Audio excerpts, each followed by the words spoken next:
안녕하세요 구독자 여러분들. 자, 오늘 여러분들과 함께 볼 점은 S바이오메딕스인데요. 최근에 이제 뉴스들이 굉장히 활발하게 나오고 있고요. 애널리스트들의 분석도 많이 나오고 있는데 오늘 한번 보도록 할게요. 자, 먼저 S바이오메딕스는 도대체 어떻게 돈을 버는 회사일까요, 여러분들? 자, 초보자분들을 위해서 아주 쉽게 설명을 해드릴게요. 이 회사는 배아줄기세포 및 역분화줄기세포를 활용해요. 근본적인 치료제가 없는 난치성 질환의 세포 치료제를 개발하는 전문 바이오텍입니다. 이 회사는 결국 무엇으로 돈을 버는 거에 답하자면 이들의 비즈니스는 뭐다?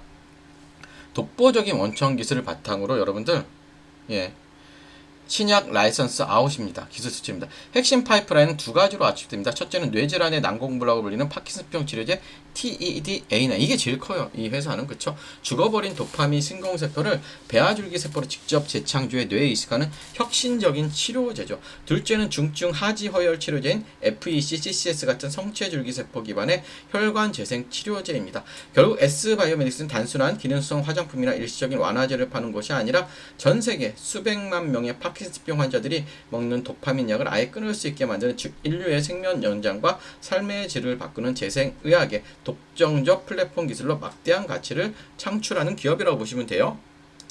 그렇다면 최근 주가는 왜 이렇게 요동이 쳤고 현재 주가는 어딜까요? 자, 현재 S바이오메딕스의 주가는 파킨슨병 임상 기대으로 올해 강력한 랠리를 펼치며 시장의 주도주로 부각되었다가 현재는 단기 급등에 따른 피로금, 글로벌 바이오 섹터의 차익 실현 매물이 맞물리며 조정 및 하락 구간을 지나고 있어요. 최근 주가를 움직인 핵심 뉴스와 시장 의견을 종합해 보면요, 이 회사의 가치는 임상 데이터에 있어요. 긍정적인 해석입니다. 자, 우리가 긍정적인 해석을 좀 보도록 하면, 파킨슨병 치료제, 세포 치료제 TED-A9 임상 결과가 저용량 및 고용량 투여가 성공적으로 완료가 되었습니다. 특히 투여 후 환자들의 증상 개선 데이터가 매우 긍정적으로 도출이 되면서 국내뿐만 아니라 미국을 포함한 글로벌 임상 진출 및 대규모 기술 수출에 대한 기대감이 최고조에 달했어요. 세포의 분화 유도율과 대량 생산 능력을 입증했다는 점도 독보적이고요. 부정적인 해석도 있어요, 여러분들. 부정적인 해석도 있습니다. 바이오텍 특성상 상용화까지는 아직 임상 2상 3상이라는 긴 여정이 남아있어요. 이 과정에서 막대한 연구개발 비용이 지속적으로 지출되어야 해요. 또한 주가가 기대감만으로 고점까지 가파르게 올라왔던 만큼 임상 결과 발표 전후로 차익을 실현하라는 기관 및 외국인이 단기 수급 변동성이 커진 상태죠. 결론적으로 지금의 주가 위치는 단기적인 재료 소멸 우려와 기대감이 팽팽하게 맞서는 숨고르기 국면이고, 향후 발표될 장기 추적 데이터, 이거 굉장히 중요합니다. 그리고 파트너십 체결 여부에 따라 중장기 변동성이 결정될 중요한 변곡점이고요. 자, 차트적으로 분석을 드리기 전에 어제 우리나라 주식이 급락을 했습니다. 자, 외국인들은 이미 삼성과 SK 하이닉스에서 자금을 뺐어요, 여러분. 이제는. 그쵸? 그럼 우리는 다음 폭등주를 알아봐야 되죠. 다음 폭등주는 뭘까요? 저는 바로 로봇이라고 합니다. 로봇. 왜 그럴까요? 최근 현대차의 파업 이슈, 또 삼성전자의 파업 이슈 등 뭐예요, 이제는 여러분들? 로봇 자동화가 대세입니다. 그렇게 되면 뭐예요? 이 로봇을 얼마나 오랫동안 움직이느냐. 이는 뭐다? 로봇의 수명, 배터리 관련주에 관심을 가져야 됩니다. 그래서 오늘 제가 영상 끝에 어떤 종목을 사야 되는지 설명을 드릴 건데요. 자, 뭐예요? 500만원 정도만 있으면 돼요, 여러분들. 자, 앞으로 왜 배터리 전력들을 사야 되는지 배터리 전략 리포트를 여러분께 드립니다. 아래 있는 번호를 미리 종목이라고 남겨주시면 됐고요. 그러면 제가 오늘 바로 전송을 해드리고, 오늘 영상 끝까지 집중해 주시면 아마 많은 도움이 되실 거고요. 이제 차트적으로 분석을 해보면, 자, 그쵸? 아직은 모르겠어요. 아직은 바닥이 어딘지 모르겠어요. 그리고 우리가 바닥을 잡는 방법이 있는데, 바닥을 잡을 때는 이거예요. 하나 이렇게 연속적인 음봉을 기준이 되는 봉을 이렇게 잡아요. 이렇게 기준이 되는 봉으로 잡고요. 고점, 저점, 절반을 거시면 기본적으로 뭐예요? 여기나 여기가 안 찼기 때문에 저점이 확인됐다고 볼 수 있고요. 여기가 저점이 아니, 여기서 또 무너질 수도 있어요. 그런데 이건 보다 어느 정도 방향성을 바꾼다는 거예요. 결국 뭐냐면 제가 볼 땐 25,000원 있죠.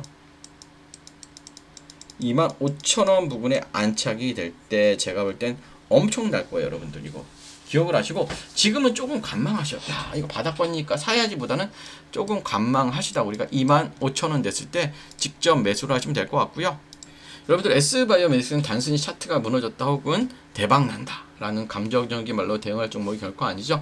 여러분의 매수 가격대가 어딘지, 현재 수익권인지, 손실 구간인지, 혹은 신규 진입을 매섭게 노리는 타이밍인지에 따라 취해야 할 전략은 완전히 달라집니다. 특히 임상 발표 전으로 나타날 수 있는 변동성 속에서 언제 비중을 조절하고 언제 기준선을 잡아야 할지 명확한 가이드라인이 필수적입니다. S바이오메딕스의 실시간 가격 대응 구간, 그리고 글로벌 수출 계약 시나리오별 리스크 체크 포인트를 상세히 정리한 리스크 포인트를 준비했어요. 자, 정확한 가격 기준과 다음 뉴스 확인 기준을 바탕으로 안전하게 대응하고 싶은 분들은 화면에 있는 번호, 종목, 아니면 S바이오메딕스 남겨주시면 흔들리는 바이오 장세에서 여러분의 소중한 자산을 지킬 확실한 기준점이 여러분 되어드리도록 하겠고요. 자, 마지막으로 배터리주 공개합니다. 집중해주시고 미리 좋아요, 구독 부탁드릴게요. 자, 여러분, 지금 한국 주식시장에서 가장 강한 중심주는 누구나 알고 있습니다. 삼성전자와 SK하이닉스죠. AI 반도체, HBM, 메모리 업황 기대가 겹치면서 외국인과 기관의 자금이 반도체 제형주를 강하게 움직이고 있죠. 그런데 주식시장에 정말 중요한 것보다 이미 많이 오른 종목을 따라가는 것보다 그 다음 돈이 어디로 움직일지를 먼저 보는 거죠. 삼성전자와 SK하이닉스 다음 수급은 어디로 갈까요? 지금 여기서 저는 단순히 2차 전지 전체를 보는 게 아니고요. 단순 로봇주만 보는 것도 아닙니다. 지금 봐야 할 건 AI 반도체, 다음에 이어질 수 있는 피지컬 AI, 그리고 로봇의 에너지 핵심 축이에요. 자, 쉽게 말하면 이렇습니다. AI가 두뇌라면 로봇은 몸입니다. 그런데 이 몸이 아무리 좋아도 오래 움직이지 못하면 산업 현장에서 쓸 수 없습니다. 공장에서 계속 움직이고 무거운 물건을 나르고 정밀한 작업을 반복하고 충전과 반전을 안정적으로 관리하려면 반드시 필요한 게 있다. 바로 뭘까? 바로 배터리입니다. BMS, 전력관리 충방전 시스템입니다, 여러분들. 예. 중요한 건 뭐냐면 그냥 일반적인 2차 전지 종목을 제가 보자는 게 아니라 전기차 배터리와 로봇 배터리는 보는 기준이 틀립니다, 여러분들. 전기차는 긴 주행거리와 대용량이 중요하지만 하지만 산업용 로봇이나 협동 로봇은 뭐예요, 여러분들? 순간 출력, 안정성, 충전 효율, 배터리 있으면 그리고 전력 제어가 훨씬 중요하죠. 고출력 배터리 백이 중요한 거예요. 그래서 제가 여러분들께 관심 있게 보는 쪽보다 단순 배터리 셀보다 로봇의 배터리를 안전하게 관리하고 전력을 효율적으로 나눠주고 충전과 방전을 제어하는 핵심 부품 쪽이에요, 여러분들. 쉽게 말해 로봇의 배터리가 심장이라면 BMS와 전력 관리는 그 심장이 안정적으로 뛰게 하는 제어 장치죠. 대부분 투자자들은 로봇주라고 하면 로봇팔, 로봇 완성품, 자동화 장비만 먼저 보죠. 물론 그쪽도 중요하긴 해요. 하지만 실제 산업이 커질 때 조용히 같이 따라받는 건 배터리 관리, 전력 제어, 그쵸? 그리고 구동부 전원, 센서 전원, 그리고 고출력 배터리 쪽일 수가 있어요, 여러분들. 또 여기에 최근에 삼성전자, 카카오의 파업 이슈, 그쵸? 자동차 업계의 파업 이슈, 인건비 부담, 공장 자동화, 미국 생산기지 투자, 현대차 그래 로봇 투자 흐름까지 겹치면 시장은 다시 자동화와 로봇 밸류체인을 볼 수밖에 없어요. 물론 오해하시면 안 돼요. 파업 이슈가 나왔다고 해서 무조건 로봇주가 오른다는 뜻은 아닙니다. 파업은 단기 뉴스. 하지만 자동화 투자는 보다 중장기 흐름이에요. 자동화 투자는. 기업들은 생산 차질을 줄이고 인건비 부담을 낮추고 공장 효율을 높이는 방향을 계속 고민할 수밖에 없죠. 그 과정에서 로봇, 배터리, 전력관리, 자동화 설비가 다시 시장에 관심을 받을 수밖에 없습니다, 여러분들. 그렇다면 여기서 중요한 건 아무 종목이나 보면 안 되겠죠. 테마 안에서 조건이 필요하죠. 자, 로봇 또는 자동화 산업과 연결될 수 있는 실제 사업 구조를 가지고 있어야 되고, 둘째, 배터리나 전력 관리 쪽에 단순 기대감이 아니라 실제로 매출 연결 가능성이 있어야 하고, 셋째, 최근 주가가 이미 과열된 상태인지 아니면 조정 이후 다시 관심을 받을 수 있는 위치인지를 확인해야 되고요. 저는 여기서 차트도 굉장히 중요한 겁니다. 좋은 테마라고 해도 차트가 너무 올라 버렸다면 오히려 리스크가 커질 수 있죠. 반대로 한 차례 기대감이 붙었다가 눌림이 나오고 거래량이 줄어든 상태에서 중요한 가격대를 지켜준다면 시장은 다시 제로를 기다리는 구간으로 볼 수도 있어요. 그래서 봐야 할 건 세 가지죠. 첫째, 21선 부근을 잘 회복하는지, 그리고 61선이나 주요 매물대에서 지지가 나오고, 셋째, 거래량이 감소한 눌린 구간인지 아니면 수급이 빠지는 하락인지. 주가가 빠졌다고 무조건 나쁜 건 아닙니다. 중요한 건 어떤 거래량을 빠졌는지, 어떠한 가격대에서 멈췄는지, 그리고 외국인과 기관 수급이 다시 돌아오는지예요. 특히 이런 테마성 종목 뉴스만 보고 접근하면 위험하죠. 반드시 확인해야 하는 건 외국인 수급, 기관 수급, 거래량, 그리고 뉴스가 실제 사업으로 이어지는지 보셔야 되고요. 제가 이 흐름을 관심 있게 보는 이슈는 단순히 로봇이라는 단어 때문이 아니에요. 지금 시장의 흐름이 AI 반도체에서 피지컬 AI로, 피지컬 AI에서 로봇으로, 로봇에서 배터리와 전력 관리로 내려오는 구조이기 때문입니다. 반도체가 시장의 두뇌를 담당했다면 다음 그 두뇌가 실제 산업에서 움직이는 몸, 즉 로봇입니다. 그리고 로봇이 오래 움직이기 위해 필요한 심장, 그게 바로 배터리와 전력 관리입니다. 자, 이 흐름 안에서 제가 보고 있는 종목은 단순 로봇 테마가 아니라 로봇이 실제 산업 청정에서 움직이기 위해 필요한 에너지 핵심축과 연결되어 있어요.